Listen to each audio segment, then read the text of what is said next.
ओम नमः सिद्धेभ्यः। ओम नमः सिद्धेभ्यः। ओम नमः सिद्धेभ्यः। ओम नमः सिद्धेभ्यः। ओम नमः सिद्धेभ्यः। नमो अरिहन्ताणं। नमो अरिहन्ताणं। नमो सिद्धाणं। नमो आयर्याणं। नमो सिद्धाणं। नमो आयर्याणं। नमो वच्छायाणं। नमो वज्रायाणं। नमो लोये सवसाहुनं। नमो लोये सवसाहुनं। येसो पञ्चनमो यारो।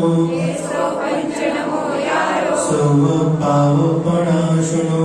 सर्वपावपणाशनो। मङ्गलाणं च सौवेसिं। मङ्गलाणं च सौवेसिं। परमं हवै मङ्गलम्। परमं हवै मङ्गलम्। मङ्गलं भगवान् वीरो। मङ्गलं भगवान् वीरो। मङ्गलं गौतमो मुनि। मङ्गलं गौतमो मुनि। मङ्गलं कुन्दकुन्दार्यो। मङ्गलं कुन्दकुन्दार्यो। जैनधर्मोऽस्तु मङ्गलम्। जैनधर्मोऽस्तु मङ्गलम्। सर्वमङ्गलमाङ्गल्यं। सर्वमङ्गलमाङ्गल्यं। सर्वकल्याणकारकं। सर्वकल्याणकारकं। प्रधानं सर्वधर्माणां। प्रधानं सर्वधर्माणां। जैनं जयतु शासनं। जैनं जयतु शासनं। जैनं जयतु शासनं। जैनं जयतु शासनं। नमः श्रीवर्धमानाय। नमः श्रीवर्धमानाय। निर्धूतकलिलात्मने। निर्धूतकलिलात्मने। सालोकानां त्रिलोकानां। सालोकानां त्रिलोकानां। यद्विद्या दर्पणायते। यद्विद्या दर्पणायते। नो वर्ड नो garment.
दर्शनं ज्ञान चारित्रात् साध्यमानमुपास्नुते।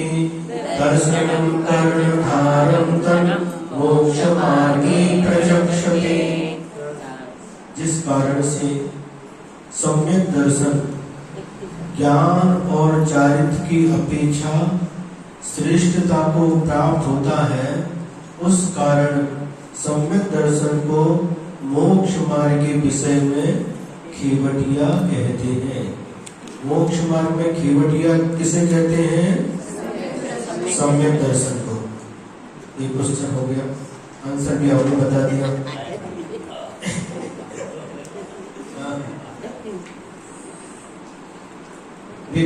विद्यावृत्तस्य संभूति विस्तृति वृद्धि फलोदया।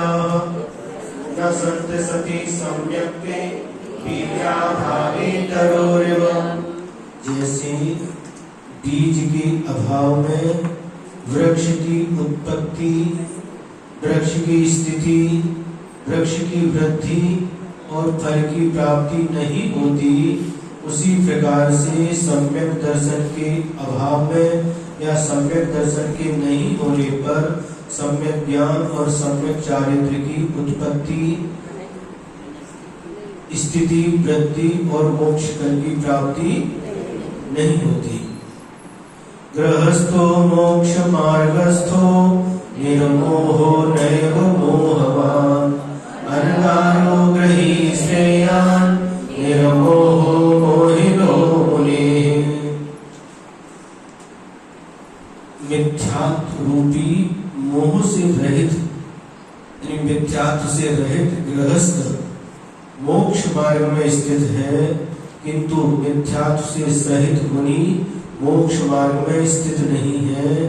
इसलिए मिथ्या दृष्टि मुनि से सम्यक दृष्टि गृहस्थ श्रेष्ठ है।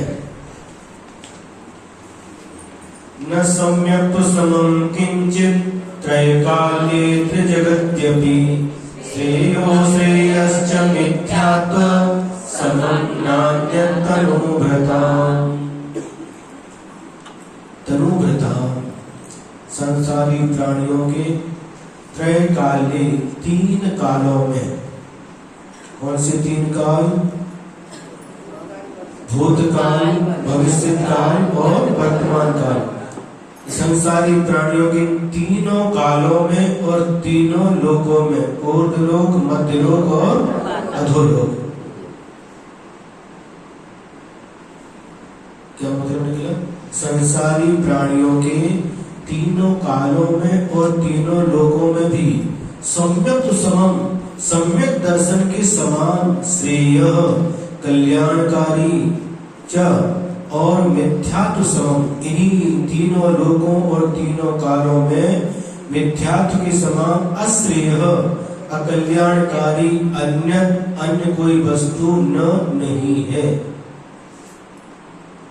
तीनों लोकों में और तीनों कालों में इस जीव के लिए सम्यक दर्शन के समान कोई दूसरा हितकारी नहीं है, और इन्हीं तीन लोकों और तीन कालों में इस जीव के लिए मिथ्यात्व से बढ़कर कोई हितकारी नहीं है। आइए हम लिख लो इस पर।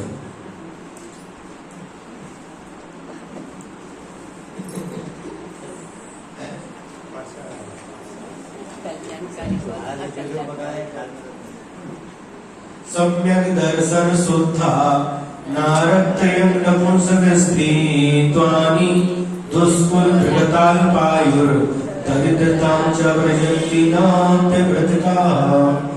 जो सम्यक दृष्टि जीव है, कहाँ कहाँ पर जन्म नहीं लेता, किन किन पर्यायों को प्राप्त नहीं करता, ये बता रहे हैं। सम्यक दर्शन शुद्धा, जो सम्यक दर्शन से शुद्ध है, ऐसा सम्यक दृष्टि जीव अवृत्तिका अपि, व्रत से रहित होने पर भी, कोई अणुव्रत भी नहीं, महाव्रत भी नहीं, फिर भी मरण करके नारकी नहीं बनता, त्रियंच नहीं बनता, नपुंसक नहीं बनता, स्त्री नहीं बनता, और दुष्कुल नीच कुल में उसका जन्म नहीं होता, विकलांग नहीं होता, अल्प आयु वाला नहीं होता, और दरिद्री नहीं होता। कितने इसको याद रख रहे, ये भी IMP है। सम्यक दृष्टि जीव व्रत से रहित होने पर भी क्या क्या नहीं बनता? एक नारकी, एक त्रियंच 2, नपुंसक 3, स्त्री 4, नीच कुल 5, विकलांग 6, अल्पायु 7 और दरिद्रता 8 में वह उनको प्राप्त नहीं करता है। सम्यक दृष्टि जीव श्रेष्ठ मनुष्य होते हैं। अब मनुष्य भी बनता है सम्यक दृष्टि, तो देखिए, ओजस तेजो विद्या वीरेशो वृद्धि विजय विभूषणाथा महाकुला महार्था मानव तिलका भवन्ति दर्शन भूता। दर्शन भूता, सम्यक दर्शन से जो पवित्र है, ऐसा जीव ओज माने उत्साह, तेज यानी प्रताप, विद्या, वीर माने शक्ति, यशो माने यश, वृद्धि माने परिवार की वृद्धि, विजय और वैभव के स्वामी होते हुए महाकुलाह उच्च कुल में उत्पन्न तथा महाआर्था धर्म अर्थ काम और मोक्ष पुरुषार्थ के साधक होते हैं। मानव तिलकाः और मानवों में भी तिलक यानी श्रेष्ठ भवन्ति यानी होते हैं।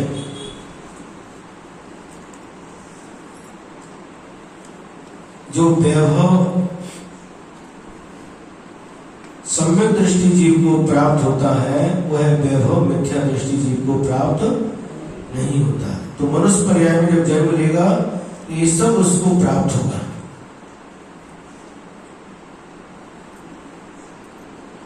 अब इंद्र पद भी सम्यक दृष्टि जीव ही प्राप्त करता है, ऐसा बता रहे हैं।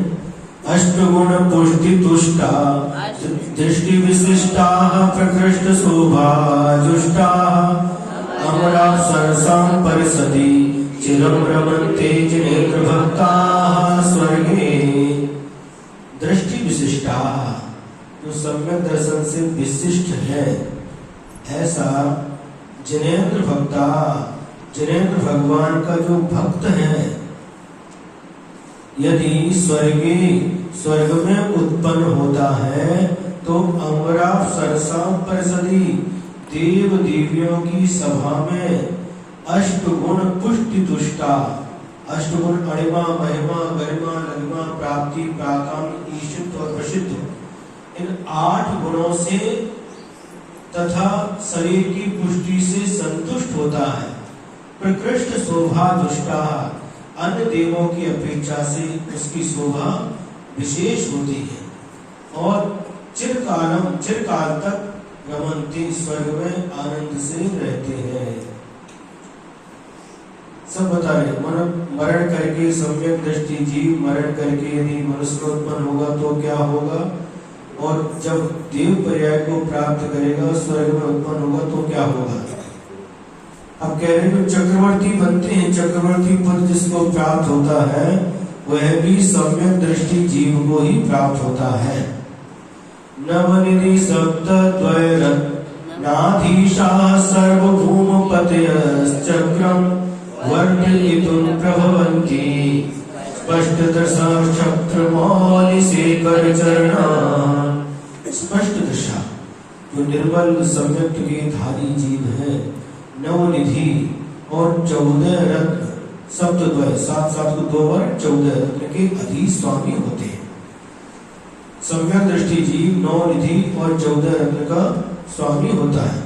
क्षत्र मौलि शेखर चरणा और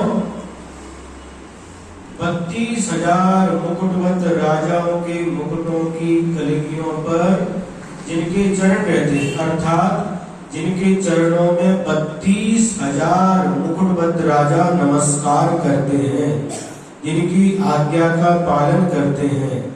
सर्वभूमि पतयः ऐसी सर्वभूमि यानी 60 खंड के अधिपति चक्रवर्ती होते हुए चक्र रत्न को वर्तितुं प्रवर्ताने के लिए प्रभवन्ति समर्थ होते हैं।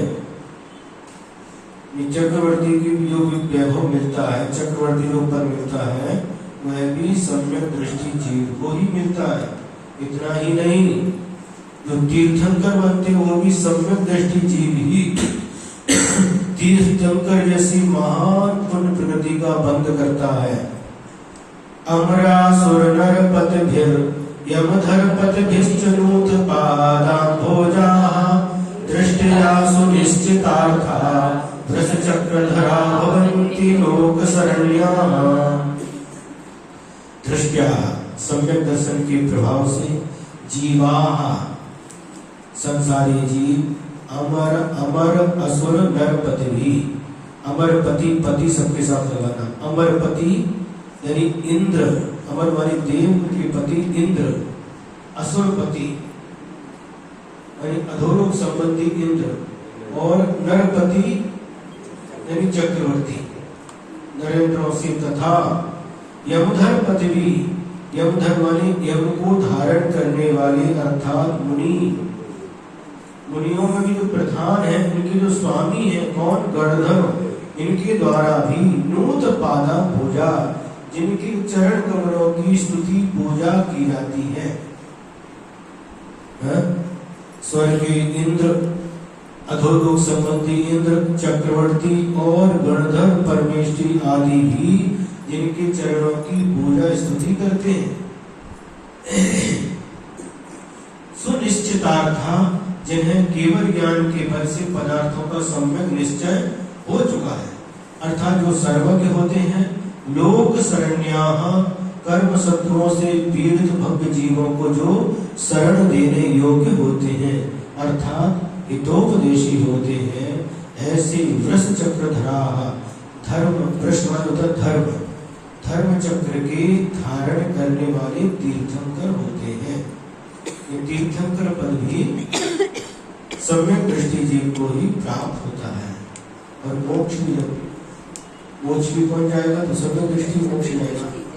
शिव मजर मरुज मक्षय मव्याबाधं विशोकवै शंकं काष्ठागत सुख विद्या विभवं विमलं भयन्ति दर्शन शरणाः। सम्यक दर्शन की शरण जिन्हें प्राप्त है, ऐसे सम्यक दृष्टि जीव अजरम, वृद्धावस्था से रहित, अरुजम, रोग से रहित, अक्षयम, क्षय से रहित, अव्यावाधम, बाधाओं से रहित, विशोक, शोक से रहित, विभय, तीनों संग्रह, विभय, भय से रहित, विषमकम और शंका से रहित, काष्ठागत सुख विद्या विभवम, चरम सीमा को प्राप्त सुख और ज्ञान के वैभव से युक्त, विमलम, द्रव्य कर्म, भाव कर्म और नौ कर्म से रहित, शिवम, मोक्ष को प्राप्त होते हैं।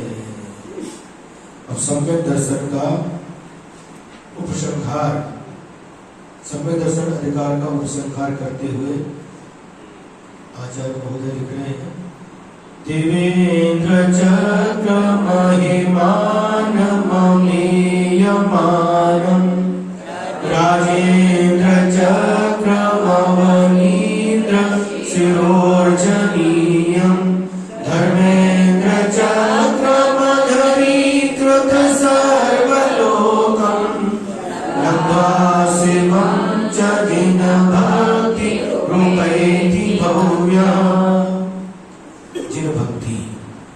जिन्हें भगवान की भक्ति करने वाला भव्य जीव अमीय मानव अपरिमित प्रतिष्ठा से सहित देवेंद्र चक्र महिमानम, देवेंद्रों की समूह की महिमा को प्राप्त करके अवनीन्द्र शिरोर्जनीयम, मुकुटबद्ध राजाओं के मस्तक से पूजनीय राजेंद्र चक्रम, चक्रवर्ती के चक्र को प्राप्त करके चरणी और अधरीकृत सर्वलोकम, समस्त लोक को नम्र करने वाले धर्मेंद्र चक्रम, तीर्थंकर के धर्म चक्र को लब्ध्वा प्राप्त करके शिवम, मोक्ष को उपैति प्राप्त करता है। यानी तीनों लोकों में जो श्रेष्ठ पद है वह सब सम्यक दृष्टि जीव को ही प्राप्त करते हैं।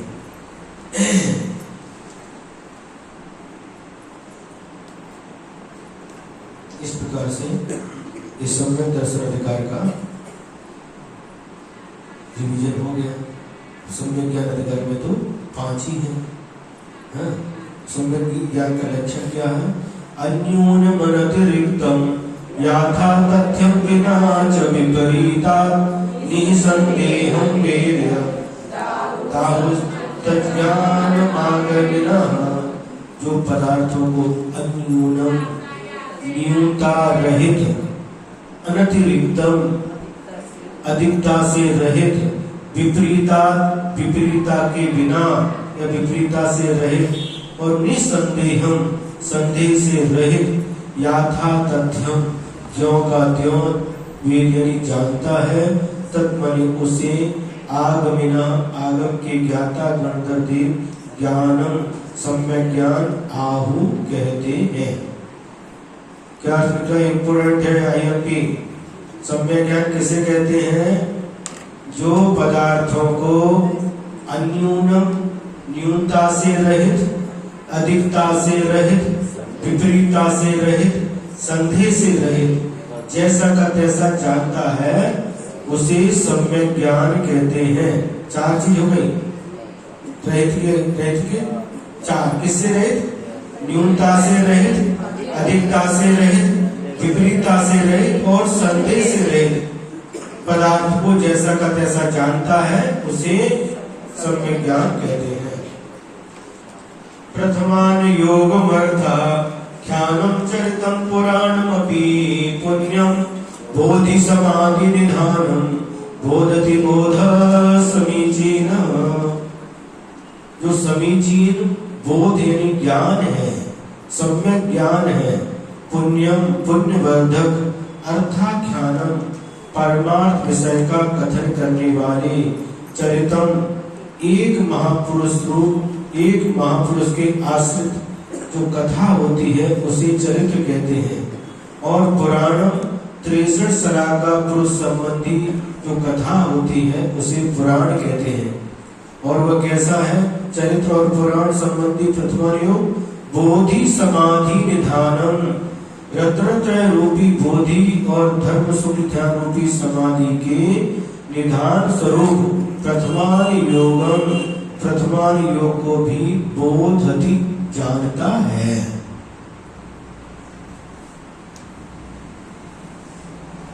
अब इसमें से कोई ग्रंथों के नाम आ सकते हैं। प्रथमान योग के किन्हीं 4 ग्रंथों के नाम लिखिए। बोलो, जोर से बोलो। आदि पुराण, पद्म पुराण, पांडव पुराण, सैनिक चरित्र, धन कुमार चरित्र, प्रद्युम्न चरित्र, हरिवंश पुराण, सब प्रथमान योग के ग्रंथ हैं। हाँ, महावीर पुराण, पार्श्वनाथ पुराण। प्रश्न आ गया कि प्रथमान योग के किन्हीं 4 शास्त्रों के नाम लिखिए। तो पुराण और चरित्र प्रथमान योग के ग्रंथ हैं। इनमें से आपको लिखना करणाम योग। लोकालोक विभक्ते युग परवृत्तेश्चतुर्गतीनां च आदर्शमिव तथा मति रवैति करणानि योगं च।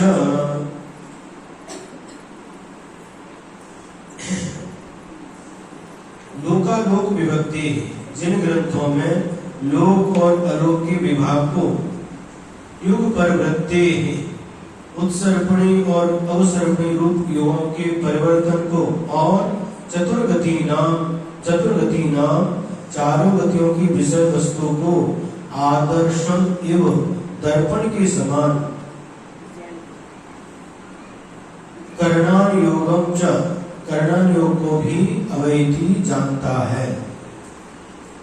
जिसमें लोकालोक के विभाग को कहा गया है, योग के परिवर्तन को बताया है और 4 गतियों का जिसमें वर्णन है वह करणान योग के शास्त्र कहलाते हैं। जैसे त्रिलोक पन्नति है, त्रिलोक सार है, लोक विभाग है, जम्बूद्वीप पन्नति है, सिद्धांत सार संग्रह इत्यादि ग्रंथ करणान योग के ग्रंथ कहलाते हैं। चरणान योग ग्रह मेध्य नगाराणाम चारित्रोत्पत्ति वृद्धि रक्षांगम चरणान योग समयम सम्यक ज्ञानम विजानाति।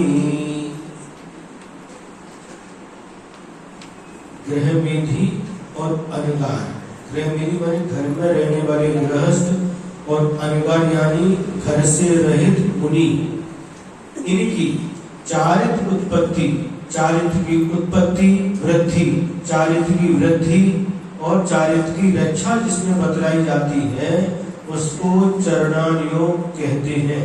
सम्यक ज्ञान चरणान योग को भी जानता है। अभी कौन से ग्रंथ हैं? जिन ग्रंथों में मुनि महाराज के और श्रावकों के आचरण का वर्णन किया गया हो, उनकी चारित्र की उत्पत्ति, चारित्र की वृद्धि और चारित्र की रक्षा किस प्रकार से होती है, इस प्रकार जिस ग्रंथों में वर्णन किया जाता है, जिन ग्रंथों में इस प्रकार का वर्णन होता है वह चरणान योग संबंधी ग्रंथ कहलाते हैं। तो मुनियों में रत्नगंडक श्रावकाचार श्रावकों के लिए है, मूलाचार मुनियों के लिए है, और बोलो भगवती आराधना है, मूलाचार प्रदीप है, अनगार धर्मामृत है, चारित्र सार है, आचार सार है, सागर धर्म, प्रतर्गर धर्म, ये सब चरणानुयोग संबंधी ग्रंथ है। जीवा जीव सुतत्वे पुण्या पुण्ये च बंध मोक्षौ च द्रव्यान योग दीपः श्रुत विद्यालोक मातनुते। द्रव्यान योग दीपः, द्रव्यान योग रूपी दीपक, जीवा जीव सुतत्वे, जीव अजीव आदि प्रमुख तत्वों को, पुण्य पुण्य च, पुण्य और पाप को, च से आश्रम आदि को, बंध मोक्ष और बंध और मोक्ष, संबर निर्जरा आदि तत्वों को, स्तुत विद्या लोकम, केवल ज्ञान रूपी विद्या के प्रकाश में आतंते विस्तृत करता है, उसको प्रकाशित करते हुए उसको विस्तृत करता है। वह द्रव्यानुयोग के शास्त्र कहलाते हैं। द्रव्यानुयोग के दो भेद हैं, आगम और अध्यात्म। तो आगम के भी दो भेद हैं, सिद्धांत और दर्शन। सिद्धांत के भी दो भेद हैं, जीव सिद्धांत और कर्म सिद्धांत। हाँ, गोबर सार है, ग्रंथ है, जीव कांड, कर्म कांड, है ना, 60 घंटा गुप्त आदि। और अध्यात्म के भी दो भेद हैं, भावना और ध्यान। भावना ग्रंथ है, समय सार, प्रवचन सार, नियम सार, पंचास्तिकाय आदि। और ध्यान संबंधी ग्रंथ ज्ञान आदि। इस प्रकार से इस सम्यक ज्ञान का प्रकरण पूर्ण हो गया। अब सम्यक चारित्र अधिकार आता है। मोहतिमिरापहरणे दर्शन लाभादवाप्त संज्ञान राग द्वेष निवृत्त्यै चरणं प्रतिपद्यते साधु। मोह तिमिर यानी अंधकार, मोह रूपी अंधकार के अपहरणे नष्ट हो जाने पर, मोह रूपी अंधकार या अज्ञान रूपी अंधकार के नष्ट हो जाने पर दर्शन लाभात, सम्यक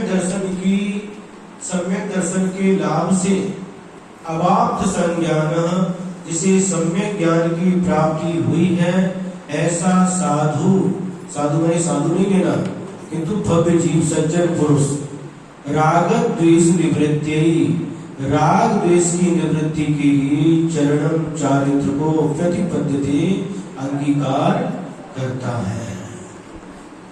जिस जीव को दर्शन मोह रूपी अंधकार का नाश हो जाने पर सम्यक दर्शन के लाभ से जिसे सम्यक ज्ञान की प्राप्ति हुई है, ऐसा भव्य जीव राग द्वेष की निवृत्ति के लिए चारित्र को स्वीकार करता है। मिथ्या दृष्टि जीव जब सम्यक दर्शन प्राप्त करता है तो उसी समय उसका मिथ्या ज्ञान सम्यक ज्ञान में परिवर्तित हो जाता है। सम्यक ज्ञान प्राप्त करने के लिए कोई अलग से पुरुषार्थ नहीं करना पड़ता, किंतु सम्यक दर्शन के प्राप्त होते ही वह ज्ञान, मिथ्या ज्ञान सम्यक ज्ञान में परिवर्तित हो जाता है।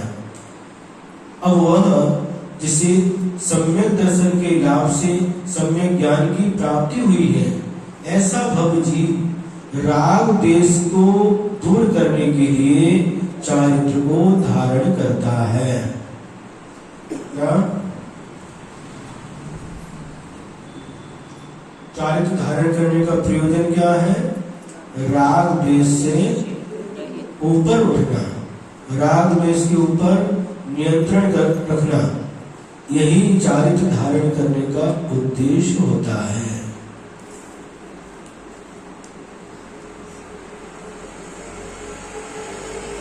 जीव चारित्र क्यों धारण करता है?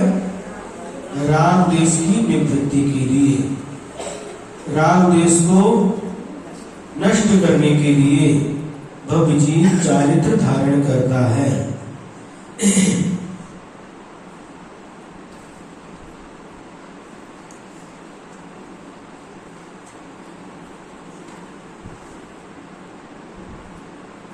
राग द्वेष निवृत्तिर हिंसादि निवर्तना कृता भवति अनपेक्षितार्थ वृत्ति कह पुरुषः सेवते नृपति।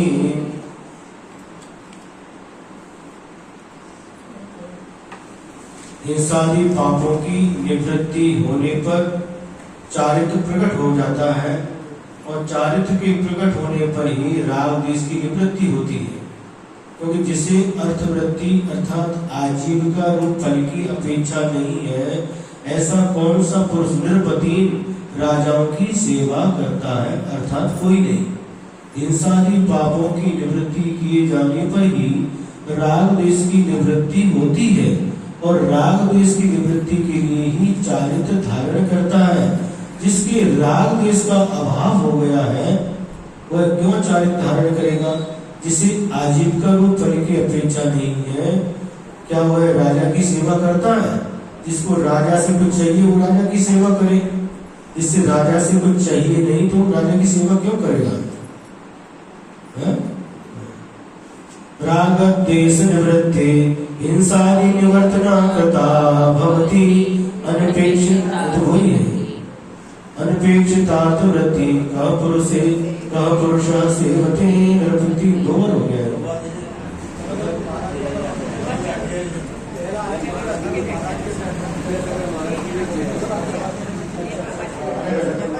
अच्छा, आचार्य की व्याख्या ऐसी थी, प्रवचन ऐसा है। राग द्वेष की निवृत्ति होने से हिंसादि पापों से निवृत्ति स्वयं हो जाती है। जिसे किसी प्रयोजन फल की प्राप्ति अवश्यक नहीं है, ऐसा कौन सा पुरुष राजा की सेवा करता था? कोई नहीं करता।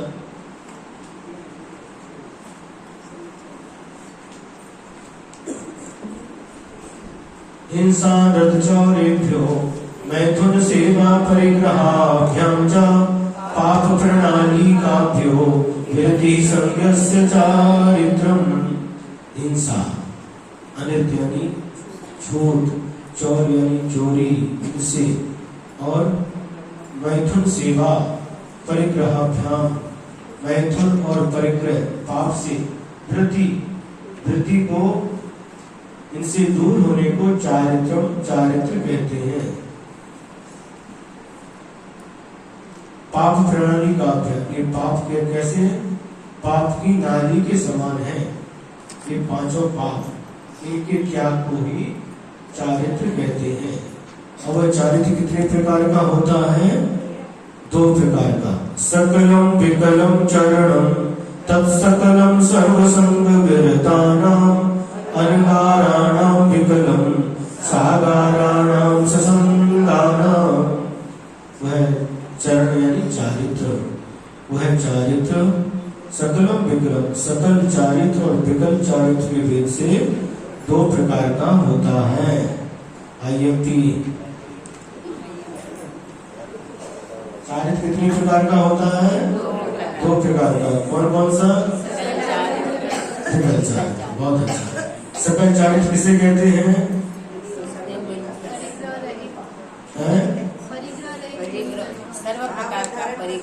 जो पांचों पापों का पूर्ण रूप से त्याग करता है वह सकल चारित्र कहलाता है, और पांचों पापों का जो एक देश त्याग करता है वह विकल चारित्र कहलाता है। सकल चारित्र महाव्रत रूप होता है और विकल चारित्र अनुव्रत रूप होता है।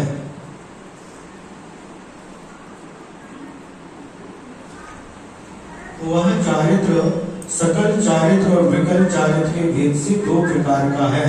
उनमें से महाव्रत रूप सकल चारित्र सर्वसंग वृत्तानाम, जिन्होंने समस्त परिग्रहों को छोड़ दिया है, ऐसे अनगाराणाम ग्रह त्यागी मुनियों के, और विकलम अनुव्रत रूप एक देश चारित्र ससंगानाम परिग्रह युक्त सागाराणाम ग्रस्त श्रावकों के भवती होता है।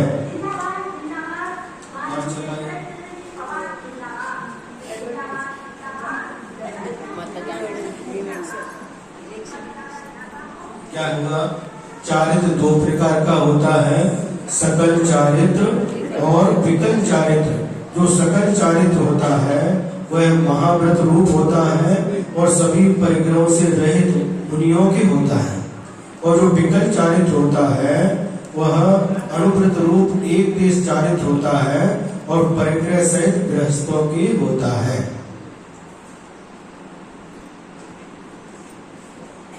ग्रहीणां त्रेणाद्यष्ट यणुगुण शिक्षाव्रतात्मकं चरणं पंचत्रिचतुर्भेदं त्रयं यथा संख्यमाख्यातम्। ग्रहीणां माने गृहस्थों का, चरणम व विकल चारित्र, अनुगुण शिक्षाव्रतात्मकं, अनुव्रत, गुणव्रत और शिक्षाव्रत रूप होता है। तीन प्रकार का अनुव्रत रूप, गुणव्रत रूप और शिक्षाव्रत रूप। अब त्रयम तीनों को यथा संख्यक यथाक्रम से पंच त्रिचतुर्भेदम 5 3 और 4 भेद वाला आख्यातम कहा है। तो सबसे पहले कहा था अनुव्रत, उसके भेद हो गए 5। कौन कौन से 5 अनुव्रत बोलो?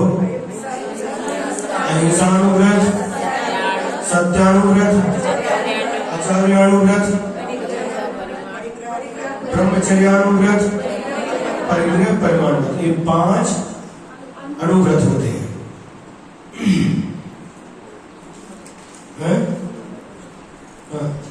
इसके बाद में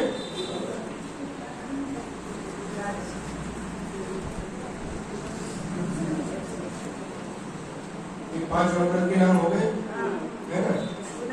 हाँ।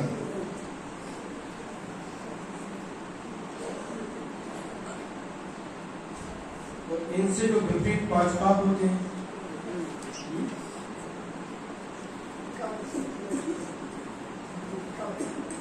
5 पाप कौन कौन से? हिंसा, झूठ, चोरी, कुशील और परिग्रह। इनको जो इन 5 पापों को एक देश रूप छोड़ता है, स्थूल रूप से छोड़ता है, तो वह अनुव्रत कहलाते हैं। और इन 5 पापों को पूर्ण रूप से छोड़ता है तो महाव्रत कहलाते हैं।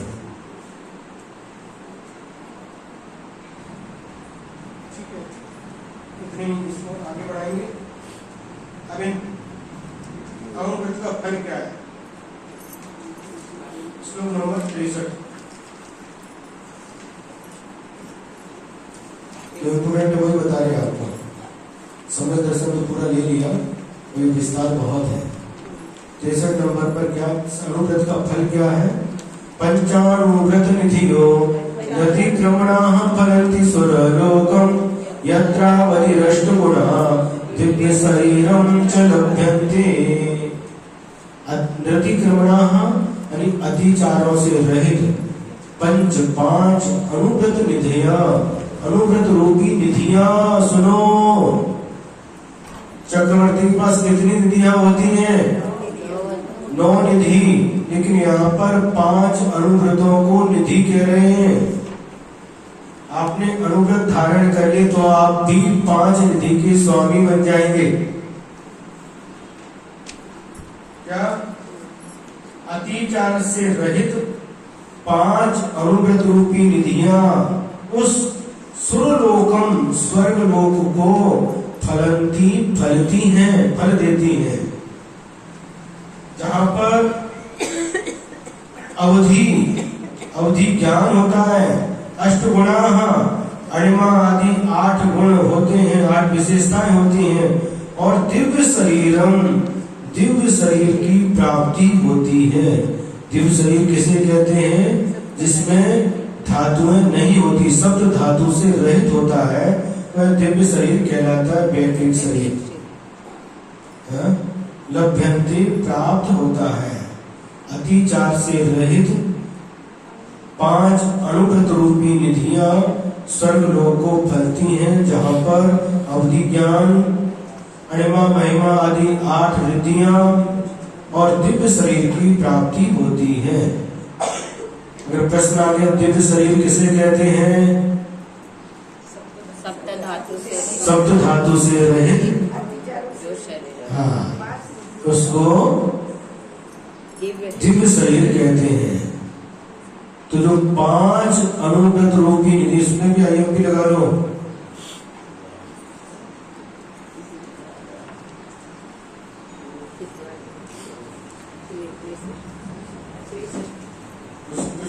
इसमें से आ सकता है। अब इन 5 अनुव्रतों में कौन कौन व्यक्ति प्रसिद्ध हुए? मातंगो धन देवश्च वारिसेणस्ततः परः नीलिजयश्च संप्राप्ताः पूजातिशयमुत्तमम्। मातंग मानी चांडाल, यमपाल नाम का चांडाल अहिंसानुव्रत में प्रसिद्ध हुआ। धनदेव नाम का व्यापारी सत्य अनुव्रत में प्रसिद्ध हुआ। बारिसेन नाम का राजकुमार अचौर्य अनुव्रत में प्रसिद्ध हुआ।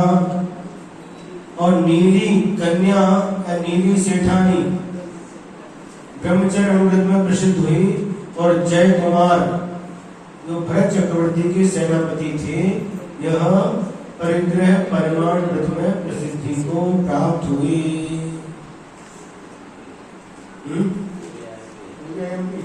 ठीक है।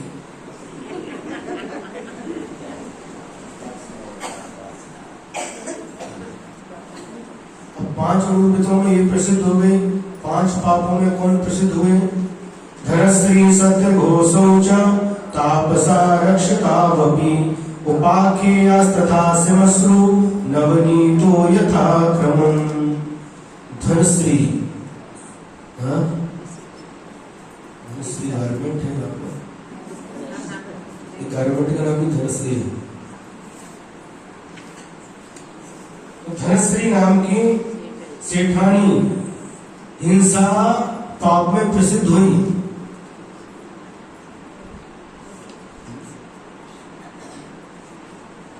और सत्य घोष असत्य में प्रसिद्ध हुआ, असत्य पाप में। और तापस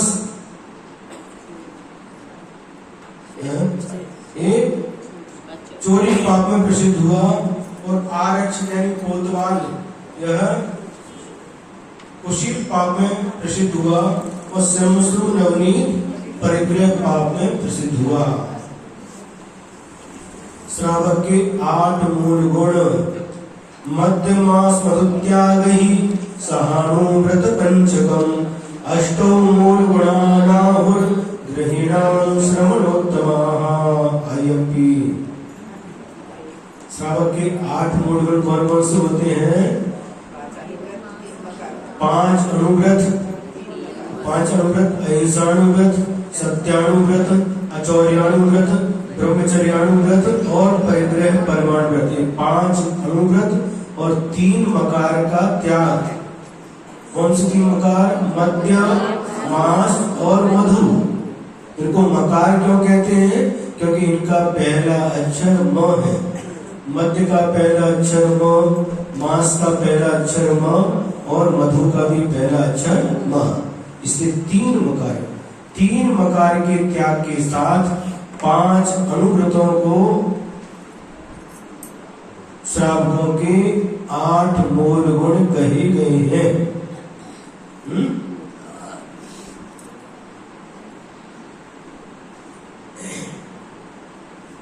आइए है श्रावक के 8 मूल गुण। अब गुण व्रतों के नाम। गुण व्रत कितने होते हैं? 3। दिग्व्रत, अनर्थ दंड व्रत और भोग परिमाण व्रत। इसमें तत्वार्थ सूत्र में और रत्नकर्णक श्रावकाचार्य में कुछ थोड़ा सा अंतर है। यहाँ पर देश व्रत है, वह गुण व्रत में लिया है आचार्य उमा स्वामी महाराज जी ने। दिग्व्रत, देश व्रत और अनर्थ दंड व्रत ऐसा किया। लेकिन अपन को रत्नकर्णक श्रावकाचार्य की परीक्षा दे रहे अपन, तो इसके अनुसार ही उत्तर लिखना। दिग्व्रत, अनर्थ दंड व्रत और भोग परिमाण व्रत, ये 3 गुण व्रत कहलाते हैं। अब इसके बाद में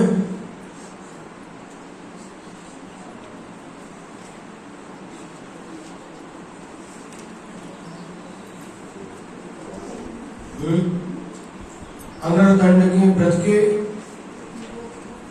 दिग्व्रत।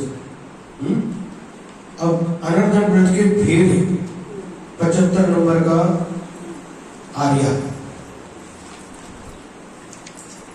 अनर्थ दंड के 5 भेद होते हैं। पापोपदेश, हिंसा, दान, अपध्यान, दुष्श्रुति और प्रमादचर्या, ये 5 अनर्दंड के भेद हैं आयु के।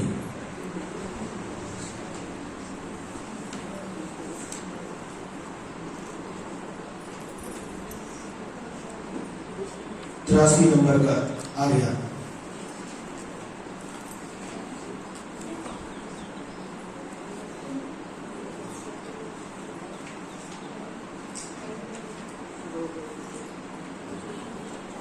भोग और उपभोग का लक्षण।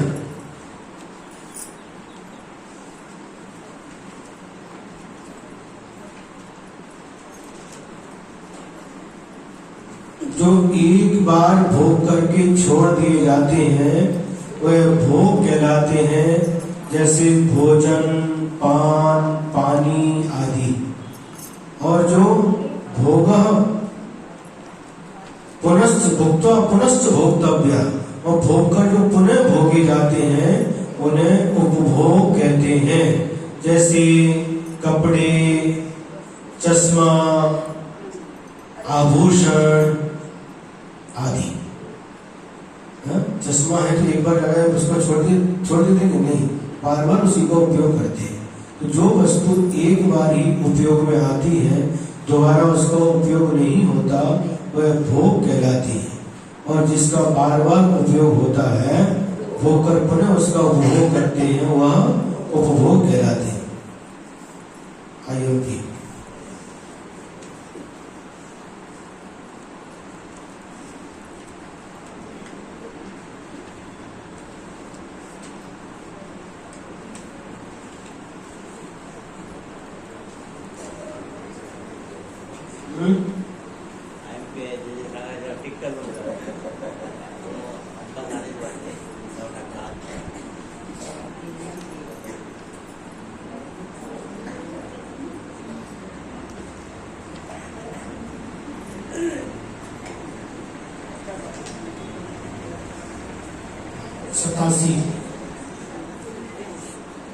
सतासी यम किसे कहते हैं और नियम किसे कहते हैं?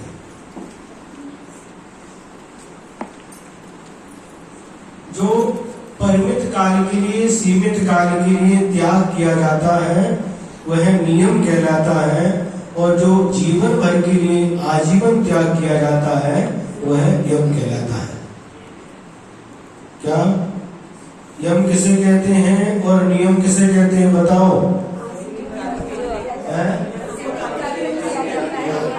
जिसका आजीवन त्याग किया जाता है वह यम कहलाता है, और जिसका सीमित काल के लिए, नियमित काल के लिए, परिमित काल के लिए एक सीमा को लेकर के त्याग किया जाता, कालावधि को लेकर के, वह नियम कहलाता है।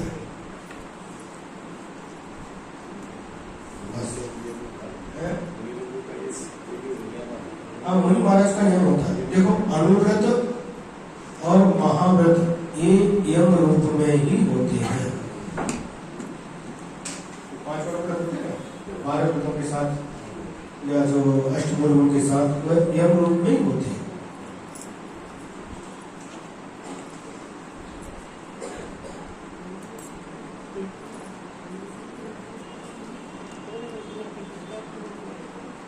इसमें नाम दिए भोगों की सामग्री, भोजन, वाहन, से स्नान, पवित्र।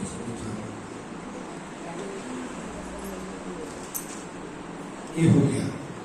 अब शिक्षा व्रत के कितने भेद हैं? 4। 91 नंबर का। देशावकाशिकं वा सामयिकं प्रोसुधोपवासो वा वैयावृत्यं शिक्षा व्रतानि 4 शिष्टानि। देशावकाशिक शिक्षा व्रत, सामयिक, सामयिक नहीं लिखना, सामयिक लिखोगे तो नंबर कट जाएगा। सामयिक, देशावकाशिक, सामयिक, प्रोसुध उपवास और वैयावृत्य, ये 4 शिक्षा व्रत होते हैं। 4 शिक्षा व्रत होते हैं। और कौन से? देशावकाशिक, सामयिक, क्रोशोपवास और मैयाव्रत, ये 4 शिक्षा व्रत होते हैं।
उपवास के दिन क्या नहीं करना चाहिए और उपवास के दिन क्या करना चाहिए, इसमें बताया है। पंचानाम पापानाम मलक्रियारंभ गंध पुष्पाणाम स्नानांजनस्यानाम उपवासे परिणतिं कुर्यात्। उपवास के दिन पंचानाम पापानाम 5 पापों का त्याग रहना चाहिए। अनुव्रत तो लिए हैं, लेकिन उसने 5 पापों का पूर्ण रूप से त्याग। अलंक्रिया, अलंकार धारण नहीं करना चाहिए। आरंभ,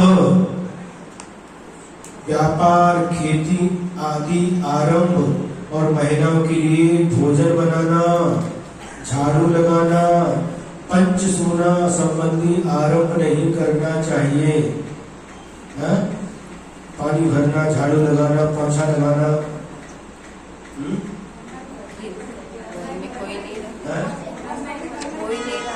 उपासना नहीं करना चाहिए इसे।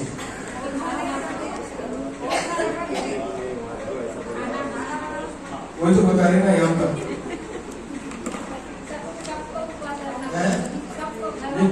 अब पहले भी बताया था, जिसने उपवास करना है उसके एक दिन पहले दोपहर में 10वीं बना करके रखो।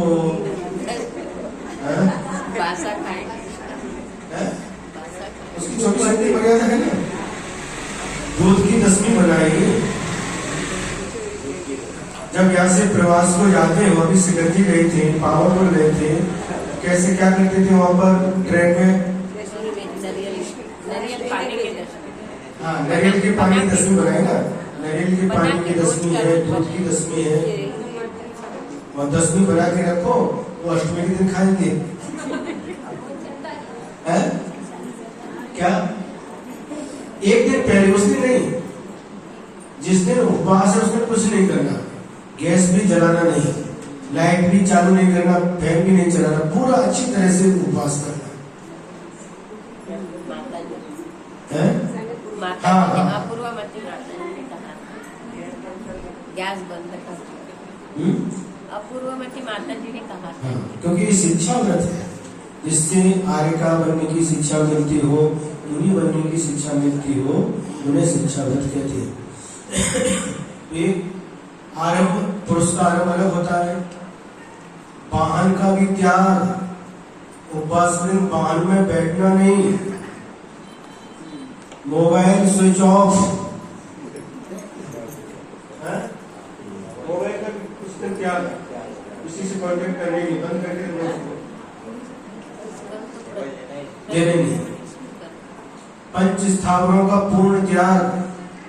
10 जीवों की हिंसा का त्याग था, लेकिन उपवास में पंच स्थावर जीवों की भी हिंसा का त्याग।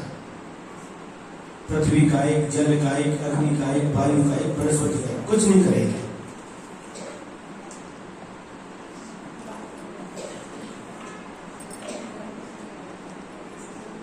तो वो सही उपवास का फल मिलेगा।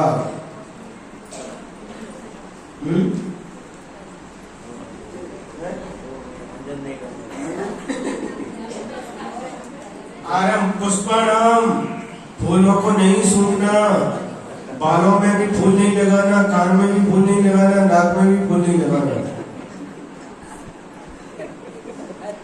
स्नान अंघोळ करायचं नाही. उपवासच्या दिवशी अंघोळ करायचं नाही.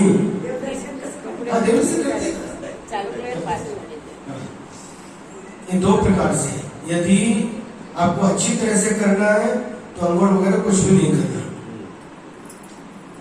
और यदि फिर भी विकल्प है जब विधान करेंगे, पूजन करेंगे, तो उस दिन थोड़े से पानी एक दिन पहले ही प्रयासों करके रखा हो, छान करके थोड़े से पानी में स्नान करके शुद्धि करके फिर अभिषेक देखना, पूजन करना, विधान करना तो कर सकते. नहीं किया तो सबसे अच्छा, और किया है तो ऐसा नहीं बकेट की बकेट.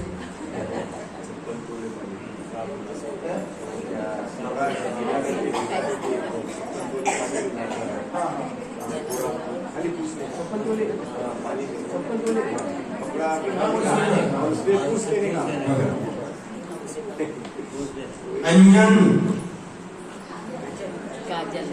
काजल, मंजन,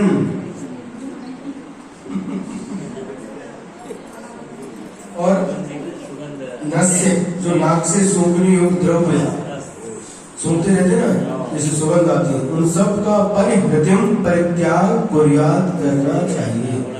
उपवास के दिन क्या करना चाहिए, क्या नहीं करना चाहिए, प्रश्न आएगा. IMP ये नहीं करना चाहिए. 5 पाप: अलंकार धारण, आरंभ का त्याग, गंध का त्याग, पुष्पों का त्याग, स्नान का त्याग, अन्य का त्याग, नस्य आदि सब त्याग. और क्या करना चाहिए फिर उपवास के दिन? धर्मामृतम सतृष्ण सर्वभ्याम पिबतु पायेत् वान्यान् ज्ञान ध्यान परो वा भवतु प्रसन्न तंद्रालु. उपवसन, उपवास करने वाला श्रावक या श्राविका सतृष्ण, तृष्णा सहित. तृष्णा किसको कहते हैं? अजून पाहिजे, अजून पाहिजे, अजून पाहिजे, और चाहिए, और चाहिए, और चाहिए. तो उपवास करने वाला श्रावक तृष्णा सहित श्रवणाभ्याम दोनों कानों से धर्मामृतम धर्म रूपी अमृत को पिबतु पिए, और अन्यान दूसरों को पाए पिलावे, और अतंद्रालु आलस रहित होकर के ज्ञान ध्यान पर स्वाध्याय और सामयिक ध्यान आदि में तत्पर रहे. उपवास में क्या करना? ध्यान करना. ध्यान करते करते पैर दुखने लगे फिर क्या करना?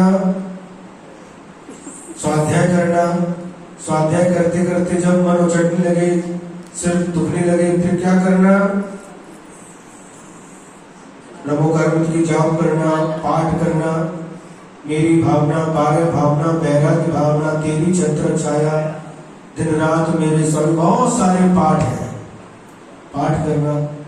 तो इस प्रकार से धर्म रूपी अमृत को उपवास के दिन स्वयं पीना चाहिए और दूसरों को भी पिलाना चाहिए. अगर मान लो पिलाने की क्षमता नहीं है, पढ़े लिखे नहीं, ऐसा जरूरी नहीं कि सभी को ये अच्छा ज्ञान होता है, तो पिलाने की क्षमता नहीं है तो स्वयं है,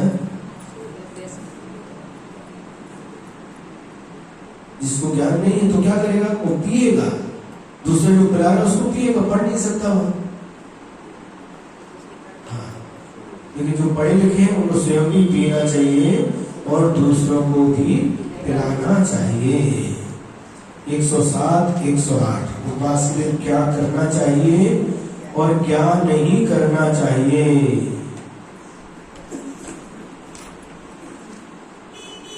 लिख लिए दोनों पर.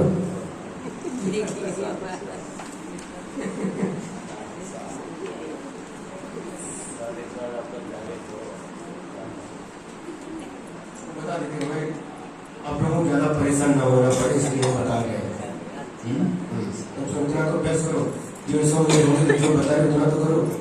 वो एक और आती है मोदी नगर से, मोहेकर, वो कहीं गाँव को गए क्या, उनको भी 2 दिन का दे देना, उनको इसमें रिकॉर्ड हो रहा है ना मोबाइल में, जो नहीं आए उनको भी दे दें।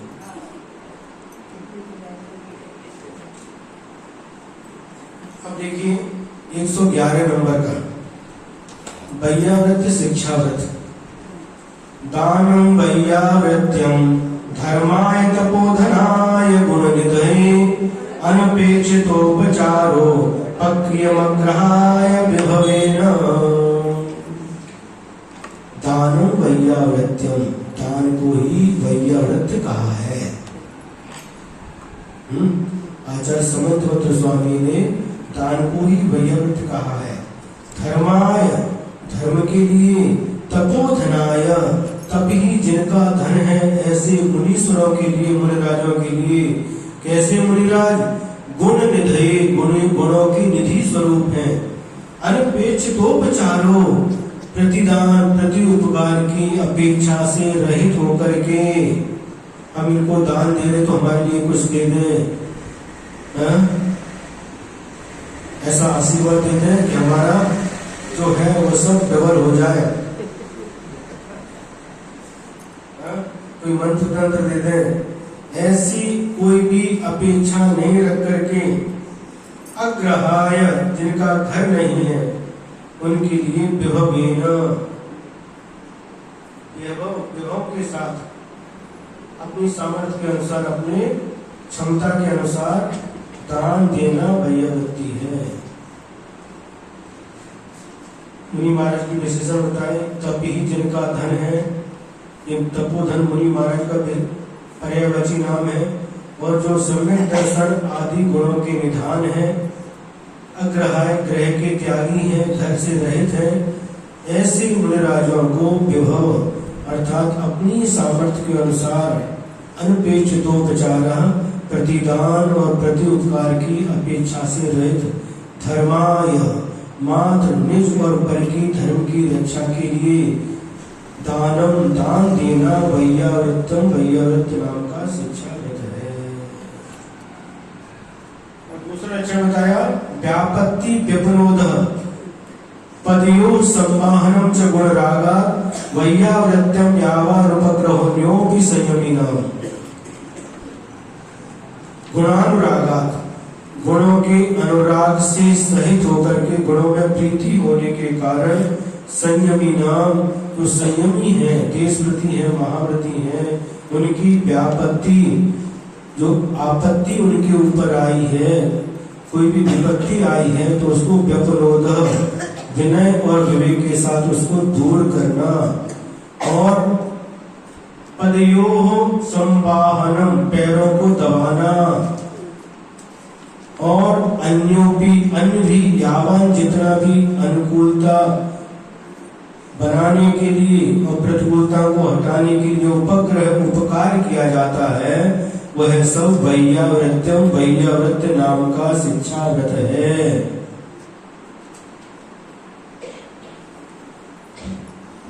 क्या कहा? पहले तो दान को वैयावृत्ति कह दिया, अब यहाँ पर कह रहे हैं इनके ऊपर, अनुव्रती महाव्रती के ऊपर कोई आपत्ति आए तो उस आपत्ति को दूर करना, ये भी वैयावृत्ति है। थके हुए हैं, पैर दर्द करे तो पैरों को दबाना, सिर को दबाना, गला छोड़ करके।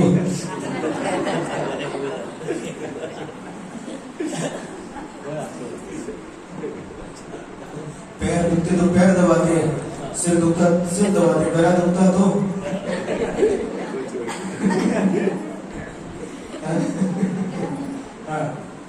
तो उस समय जो कुछ भी औषधि गले में लगाते, सिकाई करते हैं, औषधि लगाते हैं, वो सब करना।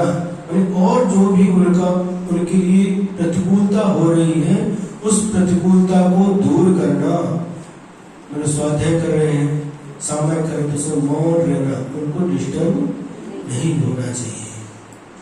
बैठे हैं, है ना, और ठंडी हवा चल गई तो ठंडी हवा जहाँ से आ रही है उसको बंद कर दिया। गर्मी लग रही है तो ये सब अनुकूलता बनाना, ये सब वैयावृत्ति के अंतर्गत आ जाता है।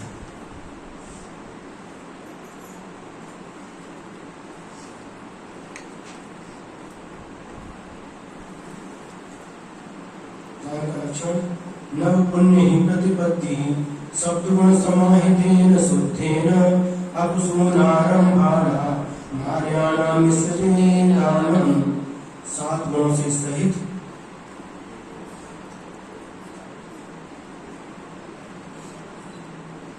और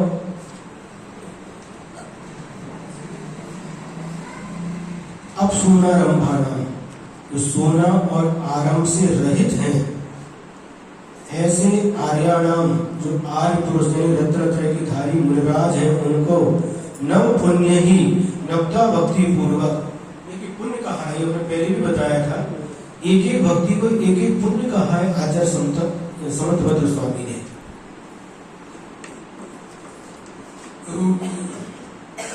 नवता भक्ति के नाम नव पुण्य ही। नव पुण्य कौन कौन से हैं? नवता भक्ति ने नव पुण्य कौन कौन से हैं? पड़गाहन, उच्चासन, पाद प्रक्षालन, पूजन, नमोस्तु, मन शुद्धि, वचन शुद्धि, काय शुद्धि, आहार शुद्धि। 9 पुण्य है। पुण्य कहा है यहाँ पर?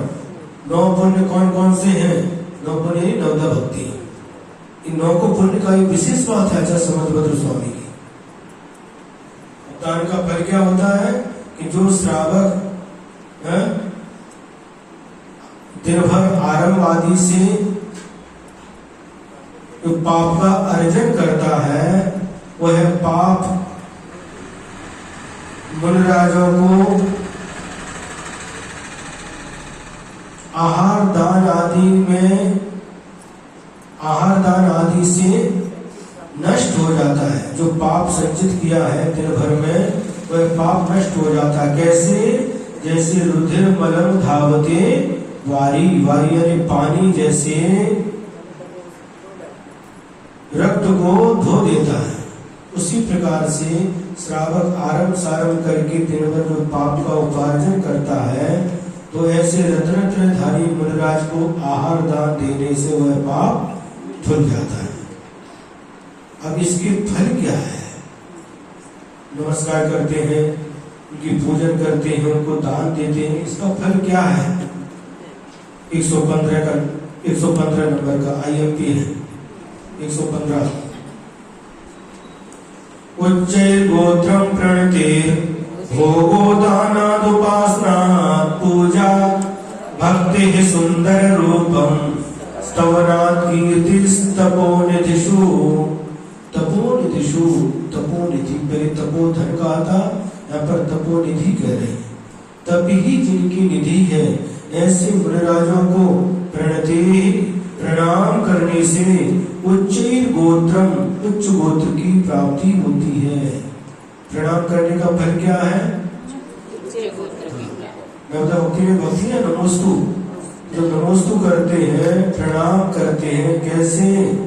मन से, वचन से, काय से भक्ति भाव पूर्वक जो प्रणाम करते हैं, उससे क्या होता? उच्च गोत्र की प्राप्ति होती है। दानात् भोगः और आहार आदि दान देते हैं, उससे भोगों की प्राप्ति होती है। भोगों की प्राप्ति हो इसलिए कभी दान नहीं देना, किंतु दान देने से भोगों की प्राप्ति होती है। उपासना पूजा और उनकी सेवा शुश्रूषा करने से, उपासना करने से पूजा प्रतिष्ठा। कौन सी प्रतिष्ठा? पंच कल्याण प्रतिष्ठा नहीं, प्रतिष्ठा। समाज में उसकी प्रतिष्ठा बढ़ती है। समाज में रहते लेकिन उसमें भी प्रतिष्ठित, समाज में इसको मान देते हैं, ऐसे पद को प्राप्त करते हैं। किससे? उनकी उपासना करने से। भक्ते सुंदर रूपम, उनकी भक्ति करने से सुंदर रूप की प्राप्ति होती है।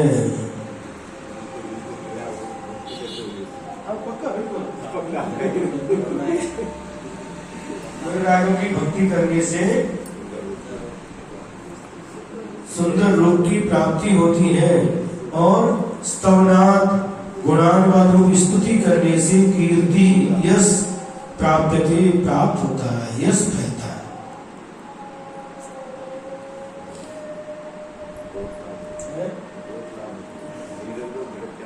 हाँ, इधर उधर भटकते फिरते हैं, नारियल फोड़ते हैं, डोका भी फोड़ते हैं, ये क्या कहता है? कितनी बड़ी बात है। और आगे कह रहे कैसा फलता है? अल्प भी दान, अल्पम भी दानम, थोड़ा भी दान ऐसे फलता है कालांतर में जैसे बट का बीज छोटा रहता है और जब उचित स्थान पर, उचित क्षेत्र पर, उचित समय उसका वपन कर दिया जाए तो एक बृहद रूप धारण कर बड़ा वृक्ष बन जाता है। उसी प्रकार से छोटा दान भी बहुत बड़ा फल देता है। इसलिए भैया क्या करना, बट के बीज की जितना आहार देना।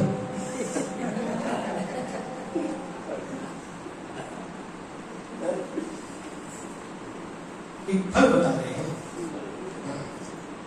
उस वक्त ऐसा वृक्ष फलता है, इसमें छाया भी मिलती है और फल भी मिलते हैं। अब दान की भेद बताए, ये भी IMP है। आहार दान, औषधि दान, उपकरण दान और आवास दान। एक उत्तर आपको सभी रत्न कर्णक श्रावकाचार्य से लिखना है। ये तो 4 दान कैसे रहते हैं? आहार दान, औषधि दान, ज्ञान दान, अभय दान। वो नहीं लिखना, ये जो इसमें लिखे हैं आहार दान, औषधि दान, उपकरण दान, आवास दान, ये 4 दान के भेद कहे। इन 4 दानों में कौन प्रसिद्ध हुआ? तो आहार दान में श्री सेन राजा, जो शायद पहले इनके जीव आगे चल करके 16वें तीर्थंकर शांतिनाथ भगवान के रूप में जन्म हुआ है। श्री सेन राजा आहारदान में प्रसिद्ध हुए। वृषभ सेना नाम की रानी औषधि दान में प्रसिद्ध हुई और कौंडेश ग्वाला उपकरण दान में प्रसिद्ध हुआ और आवास दान में शुकर, रान, डुक्कर, सुअर प्रसिद्ध हुआ। देखिए का नाम किया, आवास दान किया उसने,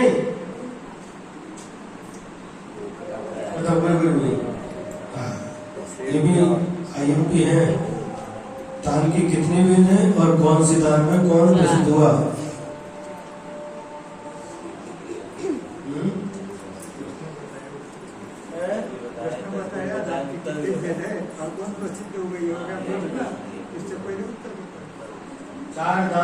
चार दानों में 4 दानों के नाम और उसमें कौन कौन प्रसिद्ध हुआ?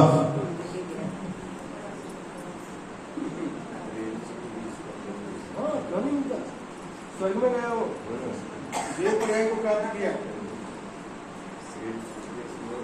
अब ये जो 119 नंबर का अरहत पूजा, इसको भी भैयावृत्ति में अंतर्भूत किया है। देवाधिदेव चरणे परिचरणम सर्व दुख निर्हरणम कामदुहि कामदाहिनी परिचनु यादाद्रतो नित्यम। आद्रता, आदर से युक्त होते हुए नित्यम, प्रतिदिन, कामदुहि, भगवान की पूजा कैसी है? सभी मनोरथों को पूर्ण करने वाली, कामदाहिनी और काम को नष्ट करने वाली, भस्म करने वाले ऐसे देवादिदेव चरणे, देवादिदेव अनंत भगवान के चरणों में सर्व दुख निर्हरणम, सर्व दुखों को दूर करने वाली परिचरणम पूजा, परिचिनुयात, एकाग्र चित्त होकर के करना चाहिए।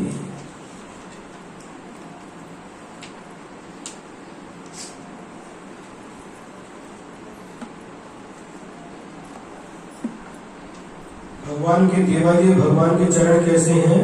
सभी मनोरथों को पूर्ण करने वाले हैं, काम को भस्म करने वाले हैं। ऐसे अरिहंत भगवान के चरणों में पूजा कैसी है? सर्व दुख निर्हरणम, सभी दुखों को दूर करने वाली है। ऐसी पूजा प्रतिदिन करना चाहिए।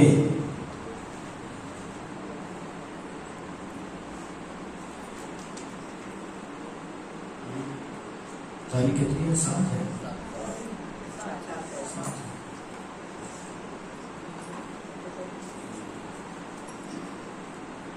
तभी थक लो।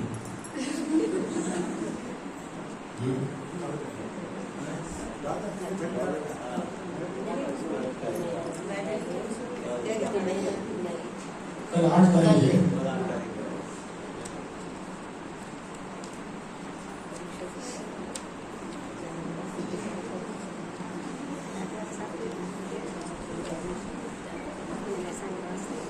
धर्मान राग से हर्षित विभोर मेढक ने पूजा के भाव से राजगृह नगर में एक पुष्प के द्वारा अरिहंत के चरण कमलों की पूजा के महात्म को प्रकट किया। यानी पूजा में कौन प्रसिद्ध हुआ? मेढक।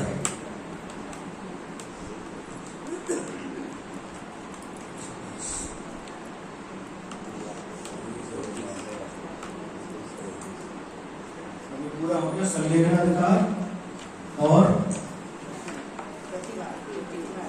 प्रतिमा।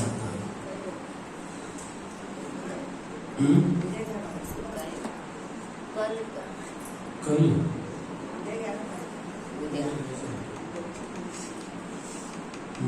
सगळे घेतलंच पाहिजे असं काहीच नाही. सगळे घेतलंच पाहिजे असं काही एवढं बाकीचं आम्हाला अभ्यास नसतं.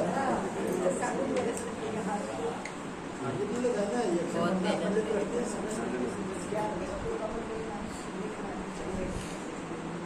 संलेखन कब लेना चाहिए? प्रकरण है।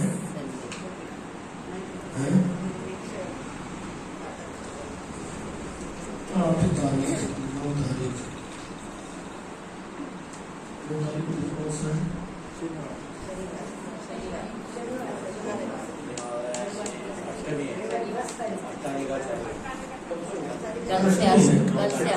कल से अष्टानी चालू है। अष्टमी परसों है, एक तिथि क्षय हुई है, इसलिए अष्टानी कल से चालू। कल सप्तमी है, परसों अष्टमी। हाँ,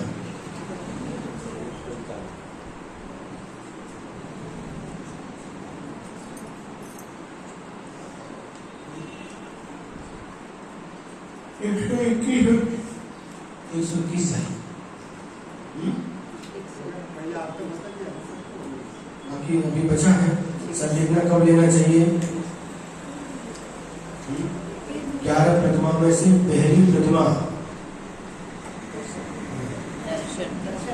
दर्शन प्रतिमा, सम्यक दर्शन शुद्धा, पंचगुरु चरण सर्वादि जो है।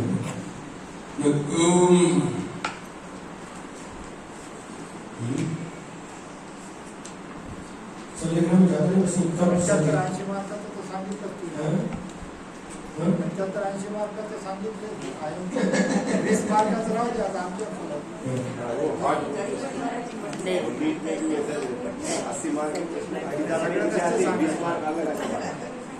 11 प्रतिमाओं के नाम और पहली प्रतिमा का स्वरूप ये आएगा।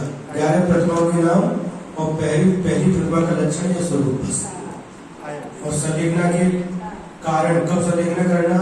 तो निप्रतिकार उपसर्ग, निप्रतिकार दुर्भिक्ष, निप्रतिकार बुढ़ापा और निष्प्रतिकार रोग होने पर धर्म के लिए शरीर को छोड़ना, ये संलेखना है।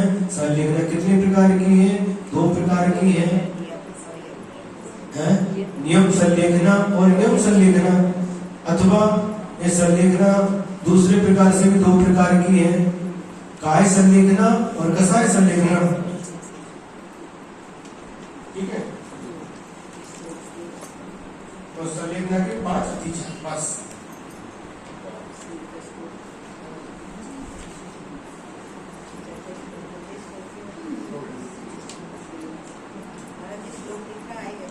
दो श्लोक आएंगे लिखने के लिए, कोई भी आपको जो इच्छा है 2 श्लोक लिखना है, लेकिन अच्छे से अभ्यास करना, उसमें विसर्ग, अनुस्वार, हलंत अच्छी तरह से लिखना है। मैं कोई से रेफरेंस आपको चाहिए। मोबाइल का इस्तेमाल नहीं करना। परीक्षा लेने वाले पेपर तैयार करना है।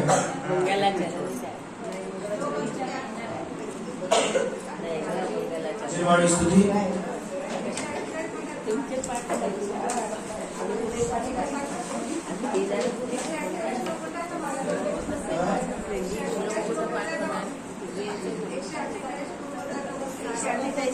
हाँ 148 में पाप मराते धर्म हुई है ना। जीव का मित्र कौन है? धर्म। और जीव का शत्रु कौन है? पाप। ये बात इसको 148 पर उन्होंने जो IMP लिखी उसमें और पहली प्रतिमा भी IMP प्लेटफॉर्म के नाम इतनी मेहनत हम कम कर रहे हैं कि आपके अच्छे से ज्यादा नंबर आए।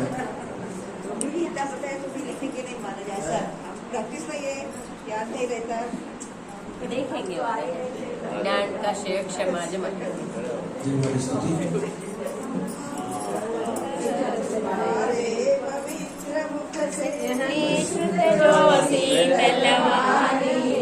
जगत मन के मल को दो दियत कहा जिनवाणी जयवंतो माँ जग में तब जब तक सूरज चांद रहे भीषण वाते कर्म हरो माँ अब तक हम विषयाद रहे अब हम ना विषयाद रहे। द्वादशाम जिरवाणी माता की परम पूज्य आचार्य गुरुदेव श्री विद्यासागर जी महाराज की